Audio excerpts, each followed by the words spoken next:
Hello dear students. पिछले lecture में हमने 11th क्वेश्चन नंबर तक सॉल्व किया था। अब हम 12th नंबर के क्वेश्चन से आगे कर रहे हैं। ठीक है, तो क्वेश्चन हमारा है 12 नंबर का question. Two insulated charged copper spheres A and B have their centres separated by a distance of 50 centimetre. हमारे पास दो स्फीयर है, चार्ज स्फीयर, और सेंटर से सेंटर का separation that is given in question 50 centimeter. So it is given 50 centimeter. What is the mutual force of electrostatic repulsion if the charge on each is 6.5 10 raised to minus 7 coulomb? These both sphere having equal charge, so we can write QA is equal to QB, that is 6.5 10 raised to minus 7 coulomb. Okay, so now question is the radii of A and B are negligible compared to the distance of separation. Okay, पहले तो हमें दोनों के बीच का force कितना लग रहा है that we have to calculate. Okay, और यहाँ पे ऐसा बोला है कि ये रेडियस के कंपैरिजन में, मतलब ये जो डिस्टेंस है, सॉरी, उसके कंपैरिजन में रेडियस बहुत है, नेग्लिजिबल है, बहुत ही छोटा है। ये सपोज 50 मीटर है तो ये हाफ मीटर ही है, इतना छोटा है, so that can be negligible. तो फर्स्ट क्वेश्चन में हमें क्या बोला है, what is the mutual force, दोनों के बीच का फोर्स निकालना है। म्यूचुअल क्यों, ये लगाएगा इस पे, ये भी लगाएगा इस पे, तो वो म्यूचुअल फोर्स कितना होगा वो हमें कैलकुलेट करना है। और डिस्टेंस हमारा कितना है, 50 सेंटीमीटर है। तो हमारा फोर्स क्या हो जाएगा, according to Coulomb's law, F is equal to K QA QB upon R square, this is our formula. Okay, अब इसमें हम सब वैल्यू डालते हैं। तो K की वैल्यू हमारी फिक्स है, जो कितनी है, constant 9 into 10 raise to 9। Charge दोनों सेम है, तो 6.5 10 raise to minus 7, 6.5 10 raise to minus 7, और दोनों के बीच का डिस्टेंस 50 सेंटीमीटर है। तो हम यहाँ पे कर देंगे 0.50 इंटू 0.50। अब अगर हमें फोर्स निकालना है, ये देखो दोनों चार्ज सेम थे, तो यहाँ पे आप एक और step K Q square upon R square भी लिख सकते हो, और आर का डायरेक्टली फिर स्क्वायर भी कर सकते हो यहाँ पे। ठीक है, चार्ज का भी 6.5 इंटू 10 टू माइनस 7 का होल स्क्वायर भी कर सकते हो। अब हम कैलकुलेटर में मैं सॉल्व करता हूँ इसको, तो 9 into 6.5 into 6.5 divide by 0.50 divide by 0.50, और ये हमारा आंसर यहाँ पे आया 1521। ठीक है, 1521 हमारा आंसर आ रहा है। और आप एक चीज़ और नोट कर सकते हो, यहाँ पे -7 तो कितना हो जाएगा, -14। अब -14 प्लस 5 करेंगे तो क्या हो जाएगा, -5 हो जाएगा। ठीक है, तो F is equal to 1521 -5। Okay, अब हम यहाँ पे डिजिट मूव करेंगे, 3 डिजिट 1 2 3। यहाँ पे अगर हम डिजिट मूव करेंगे 1 2 3, तो 1.521 into 10 raise to minus 2, because 3 digit तो हमने मूव कर लिए।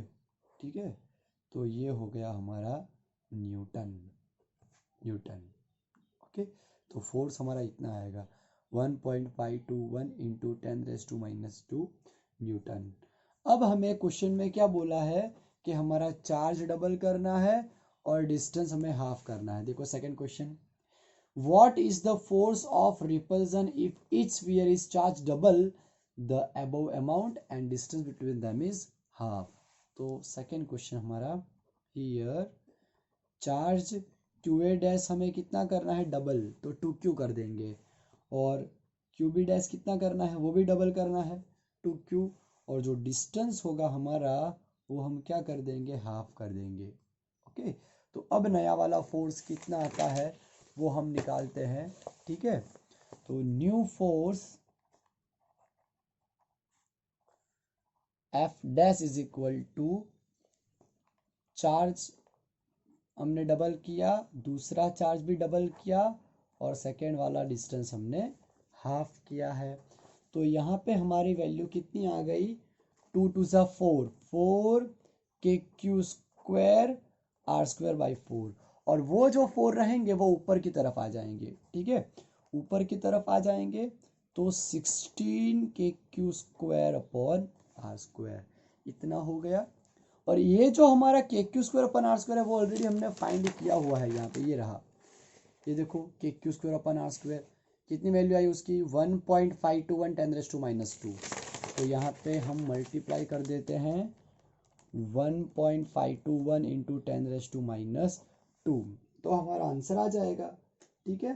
तो कैलकुलेटर में मल्टीप्लाई करेंगे 16 इंटू 1.521, तो हमारा आंसर यहाँ पे आ रहा है 24.3 10⁻² न्यूटन। अगर आप यहाँ पे डिजिट मूव कर रहे हो 1 और 2, अगर आप यहाँ पे दोनों डिजिट मूव कर रहे हो तो हमारा आंसर कितना आ जाएगा 0.24 न्यूटन आ जाएगा, ठीक है। F dash is equal to 0.24 newton. तो ये हमारा फोर्स का वैल्यू आ गया, F dash is equal to 0.24 newton. तो फर्स्ट वाले केस में जब ओरिजिनल वैल्यू थी वो भी हमने किया, और चार्ज डबल और डिस्टेंस हाफ करके भी हमने किया, तो हमारा आंसर है 0.24 न्यूटन, ठीक है। नाउ अब हम नेक्स्ट क्वेश्चन करेंगे। Next question is question number 1.13। Suppose the sphere A and be in exercise 1.12 have identical size.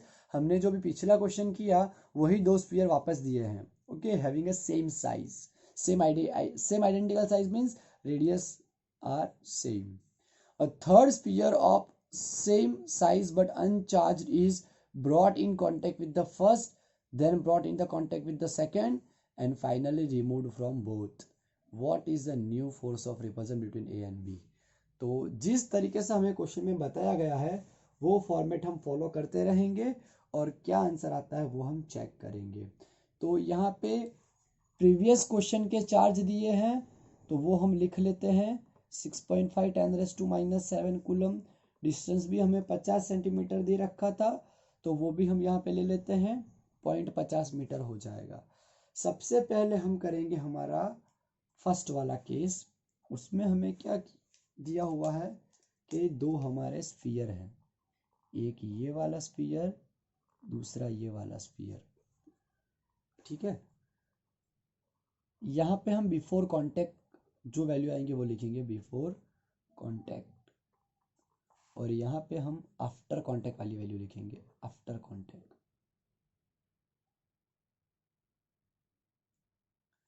ठीक है। अब देखो हमारा जो चार्ज है वो इस पे हमारा चार्ज पहले कितना है आप देख सकते हो, Q, sphere number A, sphere number B, B पे भी कितना है Q चार्ज है, ओके। अब देखो दोनों को हमने कांटेक्ट में लाए, चलो हमें जो क्वेश्चन में दिया हुआ है वैसा हम करते हैं। यहाँ पे a third sphere of the same size but अनचार्ज is brought in contact with the first के साथ जिसपे क्यू चार्ज है उसके साथ हम थर्ड एक कोई चार्ज ला रहे हैं जिसपे बिल्कुल चार्ज नहीं है, तो थर्ड स्फीयर हम सी ला रहे हैं ए के कांटेक्ट में। सी पे आप देख सकते हो बिल्कुल चार्ज नहीं है, जीरो चार्ज है। अब आप हमने सीखा हुआ है कि व्हेन टू स्फीयर और two charge are contact with each other they are redistributed equally, okay. So वापस क्या हो जाएगा, हाफ हो जाएगा। सो क्यू प्लस 0/2 यानी क्या हो जाएगा, Q/2 हो जाएगा। तो यहाँ पे हमारा न्यू चार्ज जो है वो आ जाएगा Q/2, यहाँ पे भी न्यू चार्ज आ जाएगा Q/2। ये कौन सी सिचुएशन है, ए और सी की सिचुएशन है आफ्टर कांटेक्ट, ठीक है। Now now now B is bring near to that charge C। B पे पहले कितना है, Q ही है, ठीक है। B पे पहले Q ही है लेकिन C पे नया चार्ज कितना आ गया, Q/2 आ गया। अब हम ये जो सिचुएशन है that is before contact situation, before contact. अब हम दोनों को कांटेक्ट में ला रहे हैं, ठीक है। तो यहाँ पे मैं स्फीयर ड्रॉ कर लेता हूँ आफ्टर कांटेक्ट, और आप देख सकते हो अगर दोनों को हम ऐड करेंगे, यहाँ पे ऐड करता हूँ q plus Q by two divide by two. अब देखो पहले तो हमें क्या करना पड़ेगा, q plus Q by two को सॉल्व करना पड़ेगा। एलसीएम हमने ले लिया, यहाँ पे ये यहाँ पे 1 आया और ये यहाँ पे 2, 2 ऊपर जाएगा 2q plus Q by two, तो कितना आ गया 3q बाई टू। तो हमारा जो चार्ज होगा वो कितना हो जाएगा 3q by two 3q by two, इतना हमारा चार्ज हो गया दोनों पे। सॉरी एक मिस्टेक हुआ है, ये तो मैंने अभी इन दोनों का ही किया है, हमें तो ये सॉल्व करना है। ठीक है, तो यहाँ पे हमारा आया 3q बाई टू, वो तो इन दोनों का एलसीएम लेके हमने किया, डिवाइड बाई टू भी है ना, क्योंकि हाफ करना पड़ेगा, इन दोनों पे ऐड होगा, वो हमारा 3q बाई टू आया, और हाफ करेंगे उसका तो क्या हो जाएगा 3q बाई फोर। तो charge is 3q by four on this sphere and 3q by four on this sphere after contact. ठीक है, after contact B and C carry this much of charge, but we have to calculate what is the new force, what is the new force of repulsion between A and B. So now new force between A and B is given by F is equal to K QA QB upon R square. What is value of QA, new force? What is value of QA? You can see that value of A is Q by 2. Q by 2. What is value of B? 3Q by 4. The value of B is 3Q by 4 divided by R square. So F is equal to K 3K Q square by 8 R square. 3kq square by r square by 8. But we know that what is value of kq square by r square, हमने पिछले question में भी देखा, देखो ये रहा kq square अपन r square की value क्या थी 1.521 into 10 raised to minus 2, 1.521 into 10 raised to minus 2. Now solve this in calculator, then it will be 3 into 1.521 divide by 8, so it will be 0.570 10 raised to minus 2 Newton. This is our value of force. Okay, this is our value of force. Okay, so if you have to convert in one digit point, then 5.7 10 raised to minus 3 Newton. तो हमने पहले क्या किया था, ए और B दो sphere थे, ए sphere को पहले हम सी के साथ कांटेक्ट में लाए जिस पे बिल्कुल चार्ज नहीं है, उसको हम ए के साथ कांटेक्ट में लाए, तो दोनों को हमने सॉल्व किया तो हाफ हाफ हो गया। फिर बी के साथ हम सी को लाए तो यहाँ पे भी हाफ हाफ हो गया। फिर हमने ए और बी के बीच में फोर्स निकाला, ये रहा, तो बहुत ही इजीली हमने सॉल्व कर दिया उसको। ठीक है, नाउ अब हम नेक्स्ट क्वेश्चन 14वां हमने कर लिया था, बाकी हमारे क्वेश्चन नंबर 6 से, तो क्वेश्चन नंबर 6 से हम वापस आगे कर रहे हैं। Here 4 point charges QA is equal to 2 microcoulomb, QB is equal to -5 microcoulomb, QC is equal to 2 microcoulomb and QD is equal to -5 microcoulomb are located at the corners of a square ABCD of side 10 centimeter. What is the force on a charge of 1 microcoulomb placed at the center of the square? Okay, यहाँ पे हमें बोला है, यहाँ पे हमें बोला है कि A B C D हमारे 4 पॉइंट है। A पॉइंट पे हमारा 2 microcoulomb, B point C point पे हमारा भी 2 माइक्रोकूलम, B पॉइंट पे -5 माइक्रोकूलम और D पॉइंट पे भी -5 माइक्रोकूलम। ठीक है, अब आप देख सकते हो, अगर हम डायरेक्शन दिखाएं आपको, हमें क्या करना है, सेंटर पे एक चार्ज रखा है 1 माइक्रोकूलम का, उस पर टोटल कितना फोर्स लग रहा है that we have to calculate. +2 की वजह से फोर्स इस तरफ निकलेगा, उसकी इलेक्ट्रिक फील्ड लाइंस, इस +2 की वजह से इलेक्ट्रिक फील्ड लाइन इस तरफ निकलेगी। तो both electric field lines are equal in magnitude but opposite in direction as well. यहाँ पे माइनस चार्ज है तो लाइन अंदर की तरफ जाएगी, इलेक्ट्रिक फील्ड लाइन, यहाँ पे भी माइनस चार्ज है तो लाइन अंदर की तरफ जाएगी। तो यहाँ पे भी आप देख सकते हो बोथ चार्जेस आर इक्वल। ठीक है, और चार्ज भी नेगेटिव है तो अंदर की तरफ आ रही है इलेक्ट्रिक फील्ड लाइंस, तो यहाँ पे भी अपोजिट डायरेक्शन में है इलेक्ट्रिक फील्ड लाइंस, यहाँ पे भी अपोजिट, यहाँ पे भी अपोजिट, ठीक है। तो जो टोटल चार्ज बन रहा है सेंटर पॉइंट पे वो कितना बन रहा है, जीरो।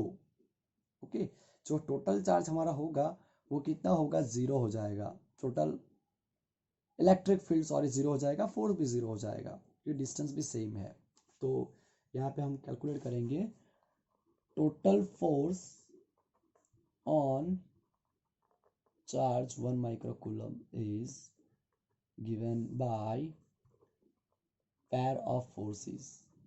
यहाँ पे हम पैर लेंगे, पहले हम क्या करेंगे, ए और सी का फोर्स लेंगे। Here force due to A and C point are equal in magnitude and opposite in direction. Magnitude में इक्वल होंगे और डायरेक्शन में कैसे होंगे, अपोजिट होंगे, ठीक है। तो F A plus F C is equal to zero, तो क्या हो जाएगा, F A is equal to minus F C, ये हो गया हमारा। सिमिलरली एफ बी और एफ डी भी ऐसा ही होगा, F B plus F D is equal to zero, so F B is equal to minus F D. Okay, so now we can add them, total force on center point F is equal to, हर एक को add करना पड़ेगा because हर एक point हमारा force लगाएगा centre point पे, ठीक है। तो F A plus F B plus F C plus F D. अब आप देख सकते हो instead of F A we can substitute minus F C, minus F C, instead of F B we can substitute minus F D plus F C plus F D, minus F D plus F D cancel, plus F C minus F C cancel, so F is equal to zero. F हमारा कितना आ गया, zero आ गया। तो आपको ये चीज़ always पता होनी चाहिए कि क्लोज सरफेस के लिए जो सिमेट्रिक बॉडी होती है उस पर अगर सेम चार्ज है अपोजिट डायरेक्शन में, ओके, तो क्या हो जाएगा, उसका फोर्स जीरो ही आएगा। So net force will be zero. अब जो रिमेनिंग क्वेश्चंस है वो हम नेक्स्ट लेक्चर में ख़त्म कर देंगे, ठीक है। Bye everybody.